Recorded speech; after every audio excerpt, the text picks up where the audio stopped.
Customer retention. Customer retention is the activity that a selling organization undertake in order to reduce customer defection. അതായത് successful customer retention start with the first contact and organisation as with customer and continue throughout the entire lifetime relationship. Retention എന്ന് പറഞ്ഞാൽ നിലനിർത്തുക എന്നുള്ളതാണ്. അത് start ചെയ്യുന്നത് first contact മുതൽ.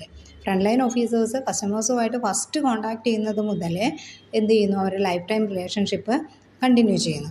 Strategies for customer retention. കസ്റ്റമറെ നിലനിർത്താനുള്ള strategy people, product, process, organisation. People എന്ന് പറയുന്നത് അവിടുത്തെ എംപ്ലോയീസാണ്. നമ്മൾ കൊടുക്കുന്ന സർവീസ്, പ്രൊഡക്റ്റ്, നമ്മൾ ചെയ്തു കൊടുക്കുന്ന രീതി, പ്രോസസ്സ്, നമ്മുടെ organization. Setting satisfactory service standards, concentration of competitors, customer analysis, cost analysis, concentration of paying ability of customers. അതൊക്കെ എന്ത് ചെയ്യുന്നുണ്ട്, differentiate. Price and quality standards, reducing dissatisfaction, concentration performance, അങ്ങനെയുള്ള കുറേ ഫാക്ടേഴ്സ് കസ്റ്റമർ റിട്ടൻഷന് ഹെൽപ്പ് ചെയ്യുന്നുണ്ടെന്നാണ് പറയുന്നത്. ഇനി കസ്റ്റമർ ഡിഫെക്ഷൻ. എന്താണ് കസ്റ്റമർ ഡിഫെക്ഷൻ എന്ന് പറഞ്ഞാൽ? Customer defection is a rate which customers defect or stop the usage of product of a company business with high defection rate while losing their existing customers. Defection എന്ന് പറഞ്ഞാൽ അവർ switch off ചെയ്യാണ്, അതായത് വേറൊരു പ്രൊഡക്റ്റിലേക്ക് മാറുന്നതിനെയാണ് defection. അവർ use ചെയ്യുന്നുണ്ടാവും അപ്പോഴും, പക്ഷേ നമ്മുടെ കമ്പനിയിൽ നിന്ന് മാറി വേറെ കമ്പനിയിലേക്ക് മാറിയിട്ടുണ്ടാവും. അതിനെയാണ് ഡിഫെക്ഷൻ എന്ന് പറയുന്നത്. അത് നമുക്ക് എങ്ങനെയാണ് സംഭവിക്കുന്നത്? നമ്മുടെ എക്സിസ്റ്റിംഗ് കസ്റ്റമേഴ്സിലാണ് ഡിഫെക്ഷൻ സംഭവിക്കുന്നത്. In simple words, it's a retain or prevent the existing customers to defect the പ്രൊഡക്റ്റിൻ്റെ ഡിഫക്റ്റ് കൊണ്ടായിരിക്കാം ഒരുപക്ഷെ ഡിഫെക്ഷൻ സംഭവിക്കുന്നത്. ടൈപ്പ് ഓഫ് ഡിഫെക്ഷൻ, പലതരത്തിലുള്ള ഡിഫെക്ഷൻസ് ഉണ്ട്. പ്രൈസ് ഡിഫക്റ്റേഴ്സ്, റേറ്റിൻ്റെ വ്യത്യാസത്തിൽ വരുന്ന ചേഞ്ചസ് കൊണ്ട് നമ്മൾ പ്രൊഡക്റ്റ് മാറുന്നത്. പ്രൊഡക്റ്റ് ഡിഫക്റ്റേഴ്സ്, പ്രൊഡക്റ്റ് മോശമായതുകൊണ്ട് നമ്മൾ മാറുന്നത്. സർവീസ് ഡിഫക്റ്റേഴ്സ്, നമ്മൾ ചെയ്ത് കൊടുക്കുന്ന രീതി ശരിയല്ലാണ്ട് മാറുന്നത്. മാർക്കറ്റ് ഡിഫക്റ്റേഴ്സ്, മാർക്കറ്റിൽ നമുക്ക് ഡിമാൻഡ് ചെയ്യുമ്പോൾ സാധനങ്ങൾ അവൈലബിൾ അല്ലാതെ വരുമ്പോൾ. ടെക്നോളജിക്കൽ ഡിഫക്റ്റേഴ്സ്, പഴയ ടെക്നോളജിയൊക്കെയാണ് ഇപ്പോഴും ഫോളോ ചെയ്യുന്നതെങ്കിൽ അതുകൊണ്ട്. ഓർഗനൈസേഷൻ ഡിഫക്റ്റേഴ്സ്, ആ സ്ഥാപനത്തെക്കുറിച്ചുള്ള മോശമായിട്ടുള്ള അഭിപ്രായങ്ങളോ കാര്യങ്ങളോ ഒക്കെ നമുക്ക് ഡിഫെക്ഷന് കാരണമാകുന്നുണ്ട്. Every customer that you have keep represent at least 3 that you don't have to attract. നമ്മൾ ഒരാളെ നിലനിർത്തുക എന്ന് പറയുന്നത് നമ്മൾ 3 ആളെ ഒഴിവാക്കുന്നതിന് തുല്യമാണ്. അതായത് നമ്മൾ പുതിയ customers, acquiring new customer usually runs from 2 or 4 times annual costing keeping an existing customer.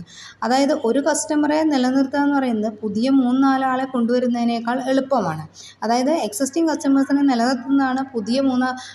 പുതിയ ആൾക്കാരെ കൊണ്ടുവരുമ്പോൾ നമ്മൾ 3-4 ഇരട്ടി എഫേർട്ട് എടുക്കേണ്ടി വരും. അഡ്വർടൈസ്മെൻ്റ് ആയിട്ടും ഫ്രീ ആയിട്ടുള്ള ഗിഫ്റ്റുകൾ, കാര്യങ്ങളൊക്കെ. ബിസിനസ്സിൽ ലോസ് ആവുന്ന കുറേ കാരണങ്ങളുണ്ടാവാം. അതായത് നമുക്ക് 3-4 ഇരട്ടി ചിലവുണ്ട്. ഉള്ള ആൾക്കാരെ നിലനിർത്തുക എന്ന് പറയുന്നത് പ്രത്യേകിച്ച് അഡ്വർടൈസ്മെൻറ്റ് കാര്യങ്ങളില്ല. അവർ നമ്മുടെ പ്രൊഡക്റ്റിൽ സാറ്റിസ്ഫൈഡ് ആണ്, അതിൻ്റെ അഡ്വാൻസ് വേർഷൻസ് ഒക്കെ കൊടുത്തു കഴിഞ്ഞാൽ അവരതിൽ നിലനിന്ന് പോയിക്കോളും. പക്ഷേ പുതിയ ആൾക്കാരെ കൊണ്ടുവരിക എന്ന് പറയുന്നത്, വേറൊരു കമ്പനിയുടെ പ്രൊഡക്റ്റ് ഉപയോഗിച്ചിട്ടുള്ള ആൾക്കാരെ കൊണ്ടുവരിക എന്ന് പറയുന്നത് കുറച്ച് ഡിഫിക്കൽട്ട് ടാസ്ക്കാണ്.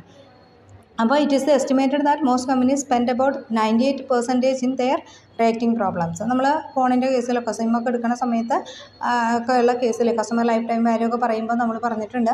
അത് എടുക്കുമ്പോൾ നമുക്ക് പുതിയൊരു കസ്റ്റമേഴ്സിനെ, അതായത് സിം എടുക്കുന്ന പുതിയ കസ്റ്റമേഴ്സിനെ കണ്ടെത്തുന്നതിനേക്കാൾ എളുപ്പം ഉള്ള കസ്റ്റമേഴ്സിനെ നിലനിർത്തി കൊണ്ടുപോവുകയാണ് എന്നുള്ളത്. അതാണ് പ്രിവെൻഷൻ ഓഫ് ഡിഫെക്ഷൻ എന്ന് പറഞ്ഞാൽ. അവരെ നിലനിർത്തി കൊണ്ടുപോകുക എന്നുള്ളതാണ് ഇമ്പോർട്ടൻ്റ് ആയിട്ടുള്ള കാര്യം.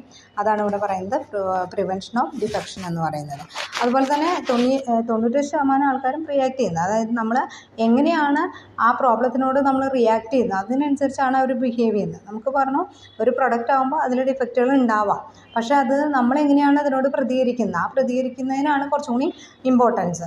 അതാണ് 98% ടൈം അവർ കറക്റ്റായിട്ടുള്ള പ്രതികരണത്തിനാണ് ഉപയോഗിക്കുന്നത്.